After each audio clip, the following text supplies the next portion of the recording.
Hello friends, स्वागत है आपके अपने यूट्यूब चैनल गायत्री ऑफिशियल में। आपका एसएससी कांस्टेबल जीडी 2021 पीटीपीएसटी हो रहे हैं। अब काफी कैंडिडेट जो है वो क्वालिफाई हो चुके हैं। कुछ हमारे साथी जो है वो उनको सेंटर टू सेंटर वेरी किया। जो वेट चेस्ट जो था, वेट में देखिए आपको आउट नहीं किया जाएगा। ये पहले भी हमने बताया, आप फिर बता देते हैं। जिनका बचा हुआ है, आप ओवर वेट हैं तो आपको क्वेश्चन किया जाएगा, सावधान किया जाएगा। दूसरी बात यह है कि आप क्वालिफाई हो गए हैं तो विशेष ध्यान रखना है कि अभी आपका वेट नहीं बढ़ जाए, क्योंकि आपने हार्ड फिजिकल किया, प्रैक्टिस किया। अब एकदम से यदि उसको छोड़ देंगे तो वो क्या होगा, जो वेट आपका लूज किया था, जो बॉडी शेप में आया था, वो क्या होगा कि वो बैक मारेगा, यानी कि वेट आपका बढ़ना शुरू। तो weight according to weight chart रखना है, उसके लिए ऑलरेडी वीडियोस बना रखे हैं। चेस्ट और हाइट में कुछ हमारे साथी जो है उनको ऐसा लगता है कि नाइंसाफी हुआ उनके साथ में, उनको प्रॉपर मेजर नहीं किया। तो प्रॉपर मेजर नहीं किया, उसके लिए वीडियो बनाया हुआ है हमने। आप रिप्रेजेंट कर सकते हैं, उसको अपील कर सकते हैं। यू सेम डे आपके सेंटर पे अपील होता है, आपको वहां पर बताया भी जाता है। कुछ सेंटर्स पर बिना अपील के भी मौका दिया, पुशअप्स वगैरह करवाया। वो डिपेंड करता है सेंटर टू सेंटर। अभी हमारे कुछ साथियों का जिनका पीटीपीएसटी नहीं हुआ है, उनको एक प्रश्न उनका ये है कि अब मेडिकल जो है वो क्या इसके साथ ही होगा, इसके साथ नहीं होगा। मेडिकल आपका बाद में होगा, और मेडिकल से पहले आपका एक लिस्ट भी आएगा कि जो 3 टाइम्स जितना वैकेंसी है उसका 3 टाइम्स, यानी कि एक वैकेंसी के लिए 3 कैंडिडेट का मेडिकल किया जाएगा। ये प्रोसेस है। और यदि कट ऑफ ज्यादा है मिनिमम क्वालिफाइंग मार्क्स से, और उसके बावजूद भी कैंडिडेट 3 गुना नहीं हो रहे हैं, अभी देखिए 12 कैंडिडेट पास हैं पीटीपीएसटी के लिए। ये 12 में से लगभग ऑन एन एवरेज क्या है, 2 से 3 कैंडिडेट जो है वो एब्सेंट। एवरेज निकाला जाए तो लगभग क्या है कि उसका 25% जो है वो एब्सेंट हो जाएगा। और 25% एब्सेंट हो जाएगा उसके बाद जो बचता है उसमें कितने लोग क्वालिफाई होते हैं, अब ये भी सेंटर टू सेंटर हो रहा है। पहले स्टार्टिंग में जब दोपहर में रनिंग हुआ तो सेंटर्स पे कम कैंडिडेट पास हुए, अभी अच्छा एवरेज आ रहा है। लेकिन कुछ सेंटर्स पर ऐसा सुनने में आया है कि अभी भी दोपहर में रनिंग हो रहा है। बाकी जब मैक्सिमम सेंटर्स पर अभी क्या है, कुछ सेंटर्स पे तो 7:30 बजे रनिंग कंप्लीट कर लिया जाता है। मेडिकल में क्या होगा, तो देखिए मेडिकल जो है उसमें क्या होगा, वो तो एक पूरा मेडिकल गाइडलाइन है, उसको फॉलो करते हुए डॉक्टर आपको चेक करेगा। और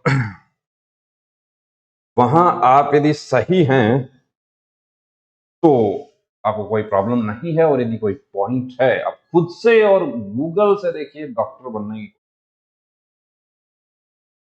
खुद से आप जज नहीं कर सकते। आप के लिए आपको चेकअप करवाना चाहिए। चेकअप नहीं करवाना है तो आप छोड़ दीजिए उसको, कि जब होगा जो जैसा होगा वो हो जाएगा। डॉक्यूमेंट्स जो है उसमें लिखा हुआ है, नोटिफिकेशन में सब कुछ क्लियर कट लिखा हुआ है डॉक्यूमेंटेशन के बारे में। वो कब होगा, वो भी मेडिकल के साथ ही होगा। और फिर लिस्ट आएगा मेरिट। अब यहां पर भी डाउट है कि सभी जो पीटीपीएसटी क्वालिफाई कर लिए हैं, क्या उनका मेडिकल और डॉक्यूमेंट होगा। 3 गुना कैंडिडेट्स का लिस्ट आएगा, उसका मेडिकल। अब आपके कुछ कमेंट्स यहाँ लिए हैं, आपके सवालों के जवाब देखिए। कुछ तो कॉमन कमेंट्स हैं। आई हैव कलर विजन, कैसे पास करूं सर। अब देखिए कलर विजन में यदि CP4 है या 5 है तो अनफिट है कांस्टेबल जीडी के लिए। CP3 और उससे ऊपर जो है वो फिट है। अब 4 को 3 क्या कर सकता है, देखिए 5 को तो 3 नहीं कर सकता कोई। 5 का तो मतलब कंप्लीट ब्लाइंडनेस। 4 का मतलब है कि कुछ प्लेट्स आपको दिखाई देती हैं, कुछ प्लेट्स आपको आधी दिखाई देती हैं। अब उस पे आप थोड़ा प्रैक्टिस करके, या जिसको बोलते हैं कि अभ्यास कर सकते हैं आप, ब्रेन मॉपिंग टेक्निक जिसको कहा जाता है, वो नाम दे दिया उसको, कि आप उनकी पहचान करना सीख सकते हैं थोड़ा सा अभ्यास करके। या कुछ हमारे साथी क्या होता है, पहली बार मेडिकल में जाते हैं, वहां उनको नहीं पता होता कि कैसे रेस्पॉन्ड करना है, और वो कुछ प्लेट्स में गलती कर जाते हैं। कुछ जो पैटर्न जो बने होते हैं, उन पैटर्न में वो गलती कर जाते हैं कि इसमें 2 पैटर्न ऐसे हैं उसमें जिनमें क्रॉस तो बना हुआ होगा, लेकिन वो ब्लैंक प्लेट्स होगी।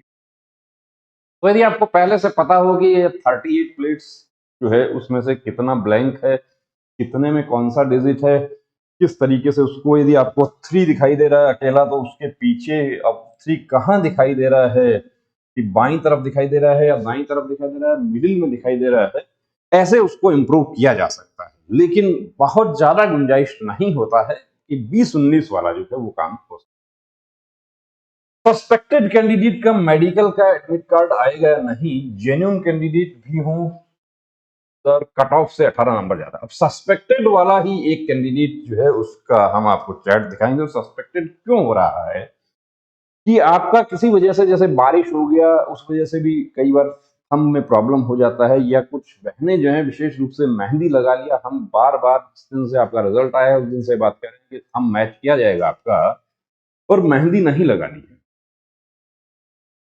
केवल यदि किसी का शादी भी है तो वो ये अंगूठा छोड़ ले इतना कि भाई इसको छोड़ो, शादी है कोई बात नहीं, शादी में रस्में निभानी होती हैं, लेकिन इसको इतना छोड़ लिया जाए कि ये मुझे थंब मैच नहीं हो। मेहंदी जो है वो इसके अंदर फिक्स हो जाता है और वो मैच नहीं।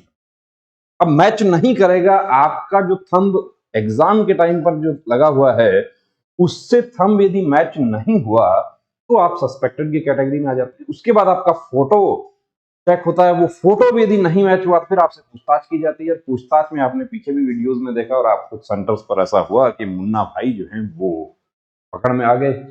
उसको हम डिस्कस नहीं करेंगे यहाँ पे।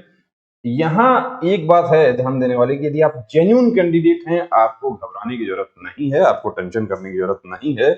अब इसमें जो 40 पेज का जो फॉर्म दिया जाता है वो 80 हो जाता है टोटल। उस फॉर्म को तसल्ली से भरना है, दूसरे अपने दोस्त से नहीं भरवा देना कि मैं थक गया यार तुम इसको भर दो। वो आपसे इसलिए फिल करवाया जा रहा है कि आपका थंब मैच नहीं हुआ तो आपका हैंड राइटिंग के लिए, आपका हैंड राइटिंग एक्सपर्ट को वो फॉर्म भेजा जाता है कि सिग्नेचर भी कोई कॉपी कर सकता है, लेकिन हैंड राइटिंग पूरा, अब इतना बड़ा जो फॉर्म है उसमें बहुत सारी चीजें बार बार एक ही चीज रिपीट करनी होती है, तो बड़ी कॉस्ट होती है कि मैं थक गया हूं यार तुम भर दो।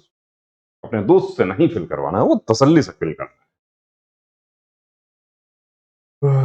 नौकनी की प्रॉब्लम है तो बाहर कर देंगे। अब नौकनी यदि वाकई है तो देखिए मेडिकल का पॉइंट है वो बिल्कुल बाहर हो जाता है उसमें कि कौन कौन से पॉइंट्स जो है वो माइनर एक्सेप्टेबल पॉइंट्स हैं और कौन कौन से जो है वो मतलब पूरी तरीके से अनफिट है। तो नौकनी है तो अब आप खुद से कैसे चेक कर रहे हैं नौकनी, आपको किसी फिजियोथेरेपिस्ट से कंसल्ट करना चाहिए, प्रॉपर चेक करके बताएंगे कि आपका नौकनी है या नहीं है, और यदि है तो उसको आप एक्सरसाइज से ठीक कर सकते हैं। मेरा दिसंबर 2022 का है, कास्ट सर्टिफिकेट क्या चल जाएगा। कास्ट सर्टिफिकेट दिसंबर 2022 का है तो कोई भी कास्ट का है निश्चित रूप से वो चल जाएगा। ओबीसी वाले जो होते हैं विशेष रूप से उनके लिए एक पर्टिकुलर टाइम होता है कि उस डेट का होना चाहिए, ये आपके नोटिफिकेशन में लिखा हुआ है। और एससी एसटी का जो है वो उसका रिन्यूअल नहीं कराने की जरूरत होती है। अब ये देखिए ये आज मेरा फिजिकल था और मैं पास हो गया किशनगंज बीएसएफ कैंप। एक बड़ा प्रॉब्लम हो गया, मेरा बायोमेट्रिक नहीं ले रहा था, वो काफी कोशिश किया, लास्ट में 40 पाना के फॉर्म दिया और फिल अप करके जमा कर दिया। आगे कोई प्रॉब्लम नहीं होगा, कोई प्रॉब्लम नहीं होगा यदि आप जेन्युइन कैंडिडेट हैं। और यदि किसी प्रकार का देखिए फ्रॉड किया है तो यूनिफॉर्म पहनना बड़ा मुश्किल है, वर्दी पाना बड़ा मुश्किल है। पिछली भर्ती के अभी भी कैंडिडेट्स जो हैं वो इंतजार कर रहे हैं, जेन्युइन कैंडिडेट हैं उसके बावजूद भी वो इंतजार कर रहे हैं। और सेंटर में पहुंचने के बाद भी कुछ कैंडिडेट्स को बाहर कर दिया गया, एफआईआर भी हुई, और जो करना चाह रहे थे अच्छा वो खराब हो गया। तो ऐसा काम नहीं करना है। जेन्युइन आप कैंडिडेट है, कोई टेंशन की जरूरत नहीं है। ये 40 पाना के जो फॉर्म है इसको अच्छे से फिल कर देना, और ये प्रोसीजर है, ये सबका होगा। मेरा चेस्ट 80 से 84 था, फिर भी सेंटर पर अपील नहीं करने दिया। ऐसा तो नहीं हो सकता कि अपील नहीं करने दिया। यदि आपको सेंटर पर अपील नहीं करने दे तो आप बाई पोस्ट अपील कर सकते हैं, बिल्कुल करना पड़ेगा। पिछली भर्ती में 10 दिन बाद भी चेस्ट मेजर हुआ और कैंडिडेट को बुला के चेस्ट मेजर किया गया, और ऐसा पिछली में नहीं उससे पहले भी हुए हैं। और उस ये अपील का जो है आपका अधिकार है कि मैं संतुष्ट नहीं हूं इस निर्णय से, मेरा चेस्ट जो है मेरा, यदि आपका पूरा होता है। अब यदि 1 सेंटीमीटर नहीं फुलावट हो रही है आपकी, आपकी 4 सेंटीमीटर ही फुलावट हो रही है, तो कुछ नहीं होगा। लेकिन यदि आपका हो रहा है पूरा तो आप बिल्कुल अपील कर सकते हैं, बाद में कर सकते हैं, बाई पोस्ट भेज सकते हैं। तो दोस्तों ये कुछ पॉइंट्स हमने आपके डिस्कस किए। अब सबके कमेंट्स जो है वो रिप्लाई करना बड़ा मुश्किल हो जाता है। व्हाट्सएप भी आप मैसेज करते हैं, उसको हम कोशिश करते हैं हर एक कैंडिडेट को रिप्लाई किया जाए। आप मेडिकल पॉइंट्स भी अपना शेयर करते हैं, पिक शेयर करते हैं। सभी पिक्स का ओपिनियन देना मुश्किल है, हमारे डॉक्टर के लिए भी मुश्किल है। उसमें आप किसी का फिंगर जो है वो तो अब यदि ये है तो उसका तो बता सकते हैं कि ये तो अनफिट है, और किसी का थोड़ा सा आगे से जन्मजात ही फिंगर फूला हुआ है उसके लिए बता सकते हैं कि ये फिट है। लेकिन काफी पॉइंट्स ऐसे होते हैं कि जिनको कि मुझे डीएनएस है, मेरा क्या होगा। डीएनएस है तो आप पहले प्रॉपर चेक करवाइए डीएनएस, या मैं पिछली भर्ती में सीवियर डीएनएस की वजह से अनफिट हो गया था, अब इस बार क्या करूं। उसका तो एक ही तरीका है कि उसका सर्जरी करवा लीजिए।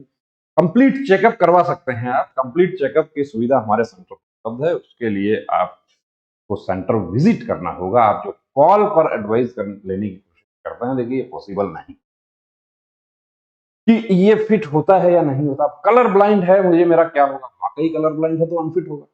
और उसको यदि आप थोड़ा ठीक कर सकते हैं, CP4 से आप ठीक कर सकते हैं कि आपका रेस्पॉन्ड टाइम क्या है। तो बने रहिए दोस्तों चैनल के साथ, और यदि आपने सब्सक्राइब नहीं किया तो प्लीज सब्सक्राइब करें।